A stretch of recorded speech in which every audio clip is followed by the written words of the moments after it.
The Lord be with you. And with your spirit. A reading from the Holy Gospel according to St. John. Glory to you, O Lord.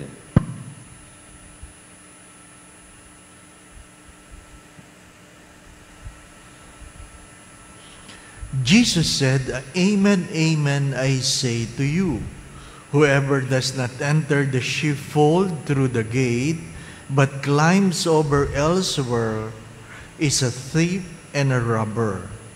But whoever enters through the gate is the shepherd of the sheep. The gatekeeper opens it for him, and the sheep hears his voice, as he calls his own sheep by name and leads them out. When he has driven out all his own, he walks ahead of them, and the sheep follows him because they recognize his voice. But they will not follow a stranger. They will run away from him because they do not recognize the voice of strangers. Although Jesus used this figure of speech, they did not realize what he was trying to tell them. So Jesus said again, Amen, I say to you, I am the gate for the sheep. All who came before me are thieves and robbers, but the sheep did not listen to them. I am the gate. Whoever enters through me will be saved, and will come in and go out and find pasture. A thief comes only to steal and slaughter and destroy. I came so that they might have life and have it more abundantly.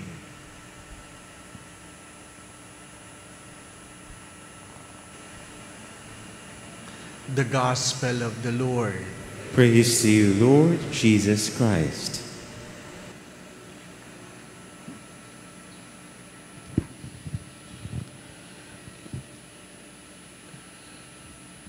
The traffic today is a little bit heavy from the seminary until Buendia. And I noticed that the person driving ahead of me was doing something. Sabi ko, ano kayang ginagawa nito? Kahit traffic. Later on, napansin ko, nagme-makeup. Ano pa? Traffic yon, traffic. Nagsisiksikan kaming ganyan. Sabi ko, talent ito. Ano po? Sadyang may mga babaeng may talent. Ano po? Habang nagdra-drive, nagme-makeup. Ano po? Why I'm sharing this to you? Whatever you think is important to you, you invest on it. Whatever is important to you, you invest on it. You learn the tricks, you learn the habits. If you notice it, it starts with interest. What interests you, then you put your energy into it. Then you develop a habit. As I've said many times, discipline is never about punishment. Discipline is embracing certain habits so that we will be able to live a life of excellence and distinctions. Going to Mass is a habit. To pray is a habit. To being respectful is a habit. Being good is a habit. My dear friends, my brothers and sisters, being a good person is something we develop from our childhood. You cannot immediately become good. You have to be raised as a good person. And the person being raised to be good has to put interest and understand why he is doing it. You can never excel on something you are not interested, and you can never excel on something you don't put energy into it. What is the reading trying to tell us? First, whether you like it or not, As I've said last week, the bread of life invites us to embrace a way of life. You cannot simply keep receiving on Jesus and keep your old ways. You must have a new way of life according to Jesus. Anong meron sa first reading? What God declares holy, man, regardless, can never declare it unholy.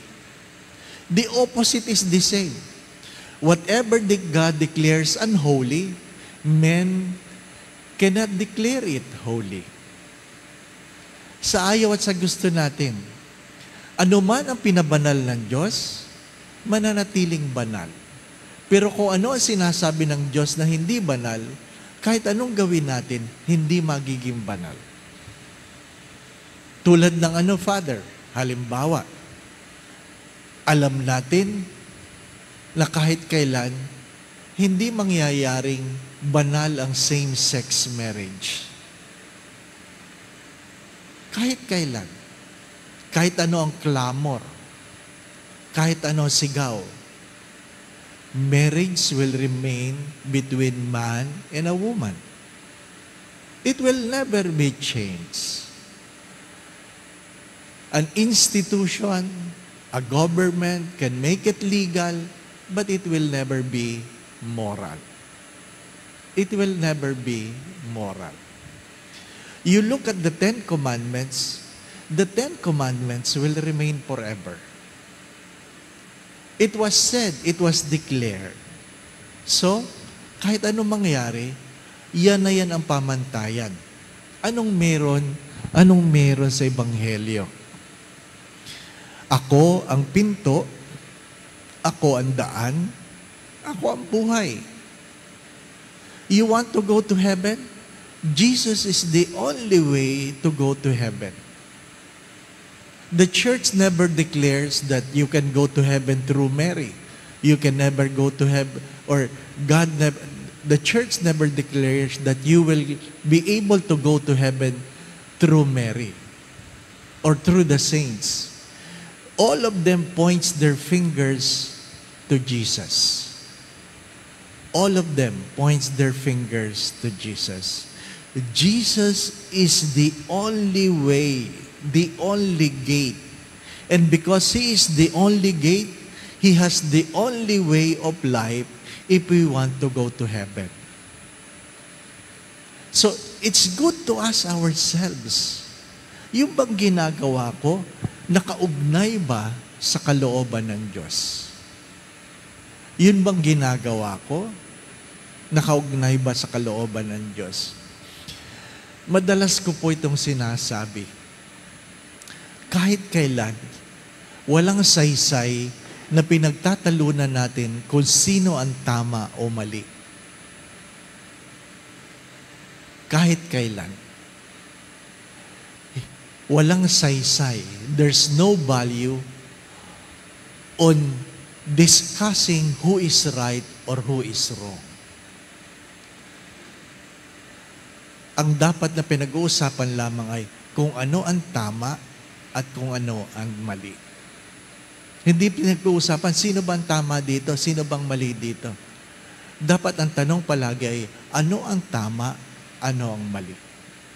Sapagkat pagkamisan, pag pinag-usapan natin sino ang tama, sino ang mali, yung pinakamagaling magrason, kadalasan kahit mali, nagiging tama.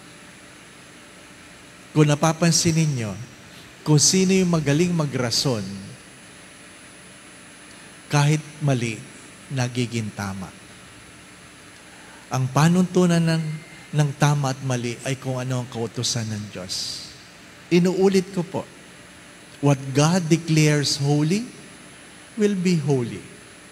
But what God declares unholy will remain unholy. Amen. Announcement. Every 23rd of the month, now we are doing this.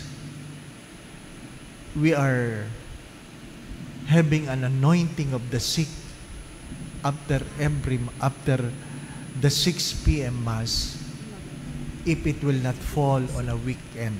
Ano po? So, 23rd of the month, in honor and through the intercession of our secondary patron, Padre Pio Petrocina. Tomorrow is the 23rd of the month. If you have sick brothers and sisters, you can bring them tomorrow in our 6 p.m. Mass. Please join the Mass, not only in the anointing of the sick. Bukas po yun, 23rd. Every 23rd of the month, we will have an anointing of the sick. Going back to what I've said, yung mga may Facebook, I guess you noticed this, that Facebook is being flooded by pictures of same-sex marriages. Flooded. Ibig sabihin talagang panay-panay, ano po. And kapuna-puna dyan na ang nag-officiate ay nakasuot pari. Nakasuot pari. Naka-chosabol. So, gusto ko lang ipaalala. Unang-una, hindi porke nakasuot pari. Inuulit ko. Hindi porke nakasuot pari. Ikalawa, pwedeng pari, pero sigurado ako sa inyo, hindi yan Katoliko. Baka kasi, dahil punong-puno yung Facebook, sasabihin mo, ay, pwede pala. Ano po? So be careful. Be careful. Again, what is declared holy will remain holy. What is declared unholy will never be holy. My dear friends, be careful. If we want to go to heaven, we want to follow Christ. Jesus is the gate, and He is also the shepherd. The Lord be with you. And with your spirit. And may Almighty God bless you and your family, the Father, the Son, and the Holy Spirit. Amen. We go in peace to love and serve the Lord. Thanks be to God.